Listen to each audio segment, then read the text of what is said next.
It's a debate and discussion of one-liners. Everybody's trying to get the best one-line zing in there versus, having a one-on-one conversation where you can tell somebody, I disagree with you. I stand firm on what I think here, but that doesn't mean I hate you. Yes, right. That doesn't mean I hate anyone who agrees with you. That doesn't even mean that I hate your opinion. Yeah. I respect your opinion. Yeah. I just stand firm in mine. Welcome, everyone, to podcast number 151, Renew Your Mind. With us today, we have Senior Pastor Paul Gruenberg. We have Associate Pastor Jeremy Touroo. We have a guest, Jordan Kettlewell. He is our Worship leader for the contemporary leader. service. Yeah. I lead the contemporary praise band. Yeah, thank you. We also have myself, Dana Hall, as the moderator. This series of podcast is going to be on the topic of anger. We've been wanting to do this podcast for quite a while. Just the topic of anger. We live in some very angry times, and we wanted to just talk about, what do we live in right now? What types of anger? Maybe define the anger before we kind of deep dive into it. But I'm going to throw it out to the group. What do you want to say about anger? Like when we say we live in an angry time, what comes to mind? You've got a number of news events that have been happening more and more often with shootings. Yeah. It could be that because we have coverage that doesn't allow any type of issue to go uncovered nowadays. We see constant issues with people, and the thing is that they've always existed. There's always been wickedness or evil in the world, but now the news is able to cover everything. So any type of shooting, whether it's one or 20 people, it gets covered. And in that, it just seems like the world is going crazy. Mm-hmm. You go around the country now, and every country's got some issue, some shooting. Schools are a big thing now, school shootings. And so you've got all of these aspects of life being covered news-wise. And what makes the news? The bad stuff. The bad stuff, yeah. Because it's flashy. That gets people's attention. And it's not even just like, there's the shootings and all of that gets covered, but it's not just that. I mean, everything anymore is everything's a hot button issue, right? Mm-hmm. So it doesn't even have to be to the extreme of a shooting. I mean, anything that would have an opinion involved gets people fired up. Mm-hmm. If there's an opinion, then there's an opposing opinion, and then the tension builds, and it seems like we're just living in times right now where there is no balanced. Jeremy, you and I disagree on a thing. We can talk about it, try to find some common ground, and at the end of the day, still might disagree at our core of what we believe on that topic. Yeah. But we found some common ground, and we don't dislike each other. I don't want to punch you. You don't want to punch me. But there just isn't. It seems like there isn't any of that anymore. It's because it's all so widely covered between media and social media. Well, it's all out there. Yeah, I think it's easier you can say some really nasty things on social media, and you can do it. You can get away with it, and I think kind of the filter on people is gone when you can just post whatever you want. Mm-hmm. But I looked up the definition of anger, and it says a strong feeling of annoyance, displeasure, or hostility.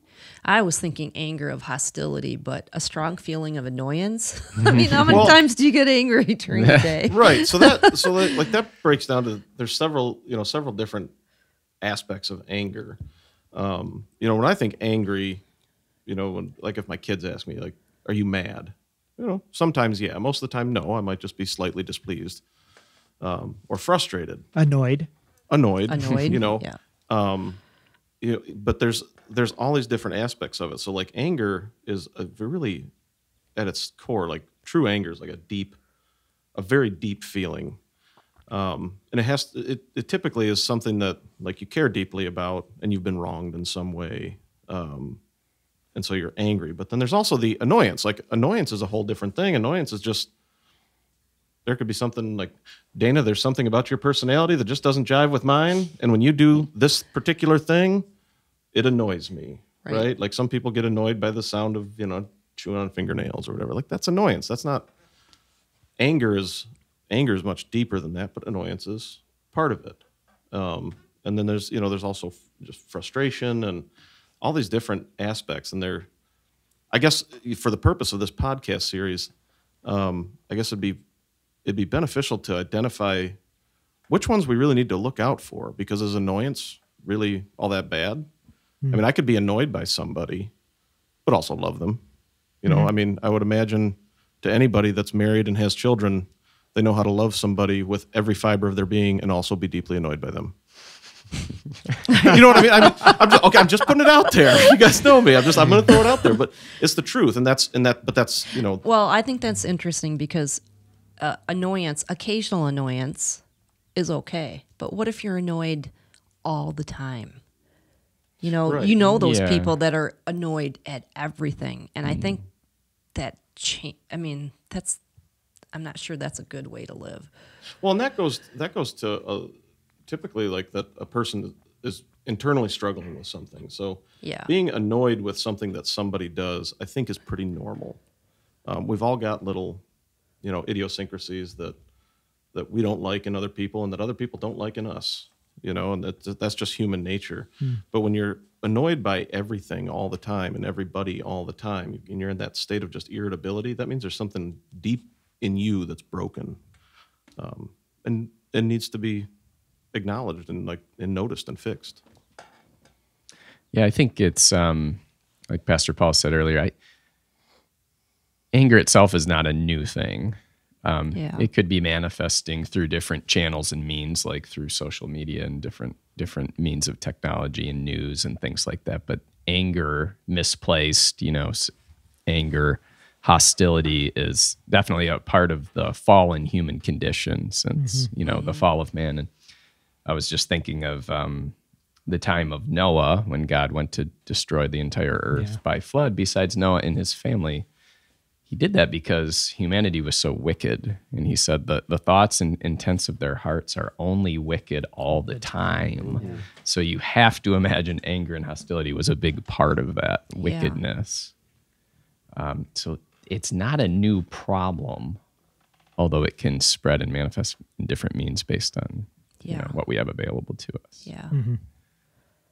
Well, I guess it's good to know that you're right. It's not a new problem, but why does it feel so prevalent today? I mean, I think every one of us would say, we live in some really angry times. Is it because, what Pastor Paul said, we hear about it all the time? Well, there are a couple of new things that are on the block, so to speak. When we look back, if we went back 10 years, if we went back 20 years, let's go back 20 years, 9/11, people were angry at Middle Eastern people, and they were targeted because they're from that place, and they attacked us. And so there was a national anger toward Iraq, toward Iran. And so we went over there and confronted it. One of the things that was said, it's better to be on their soil rather than on our soil. Because once we get attacked on our soil, it changes. It really does change life. Any major war we've fought in since the Civil War has been fought on somebody else's land. And that anger, can it be called righteousness? Can it be a righteous anger? But let's fast forward now to within the last few years. We've got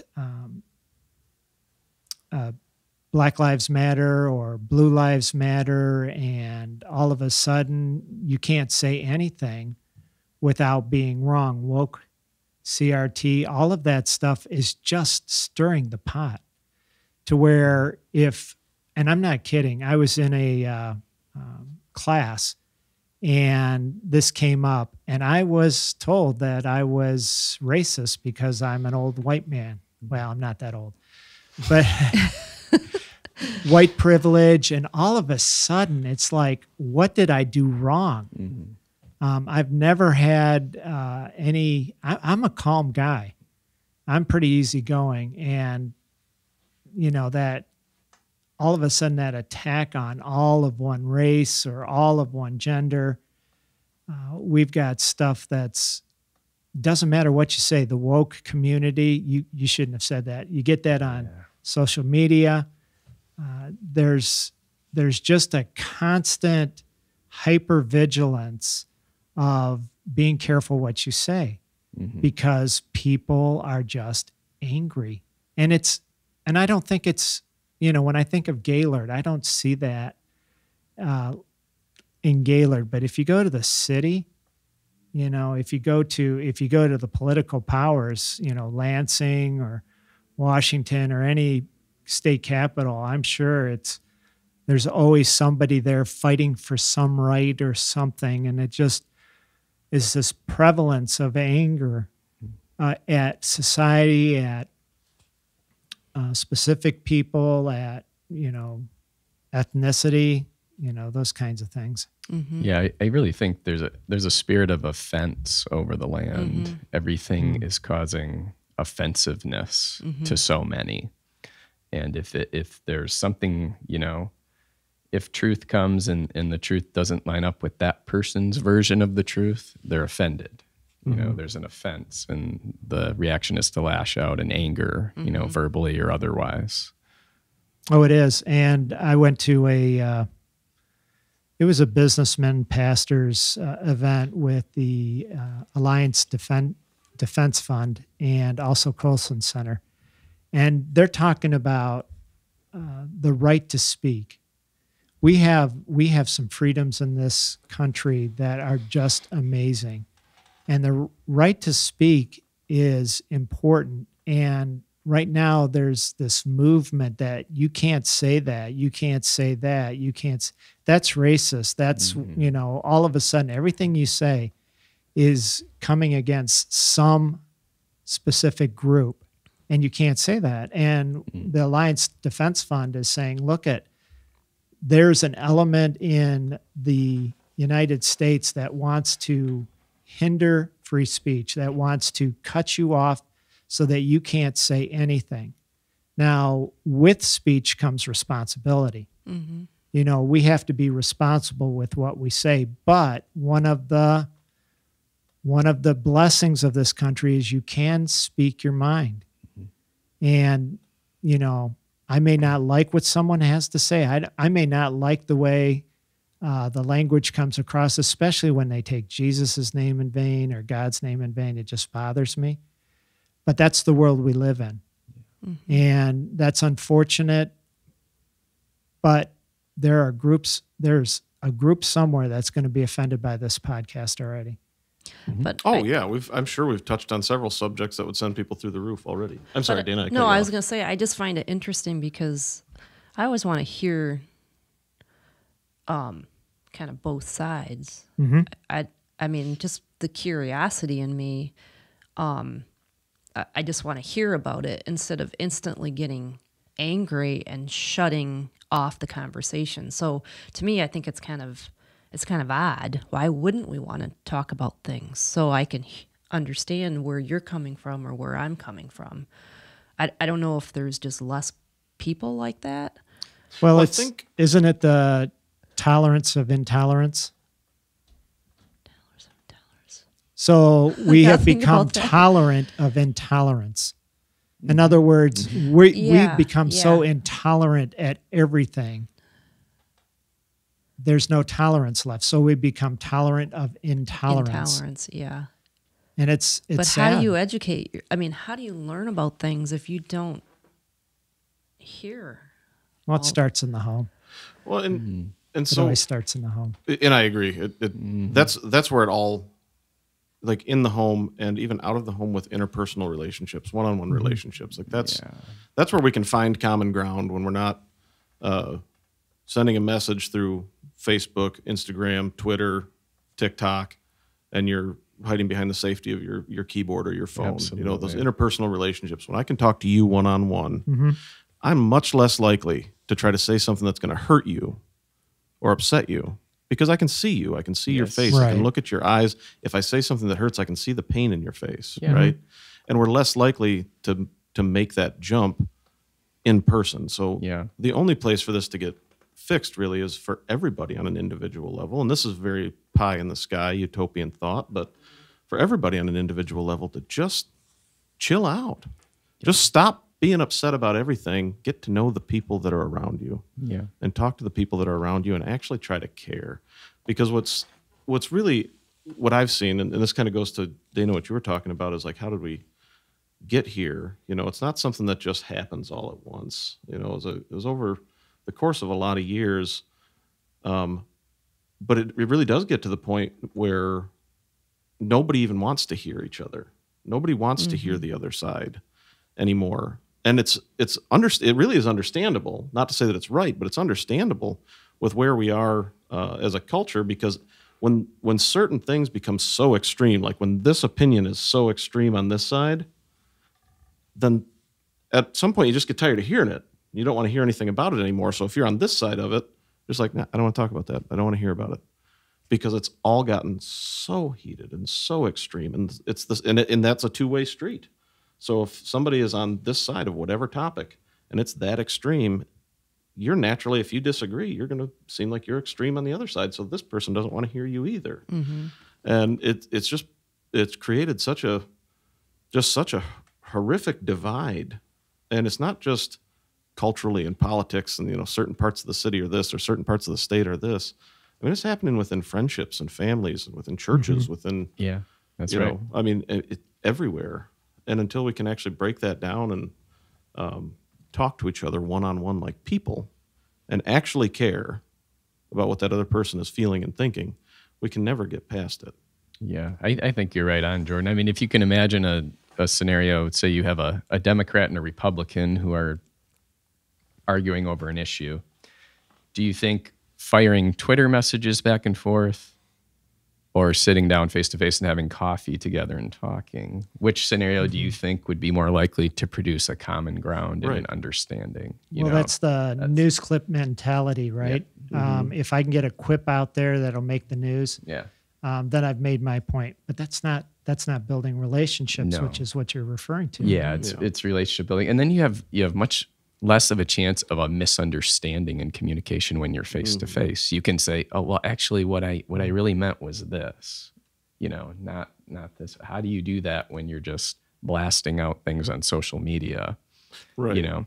Because that's the culture we live in today. Yeah, it really is. It is. It is. Yeah, it's a debate and discussion of one-liners. Everybody's trying to get the best one-line zing in there versus having a one-on-one conversation where you can tell somebody, I disagree with you. I stand firm on what I think here, but that doesn't mean I hate you. Yes, right. That doesn't mean I hate anyone who agrees with you. That doesn't even mean that I hate your opinion. Yeah, I respect your opinion. Yeah, I just stand firm in mine. Yeah.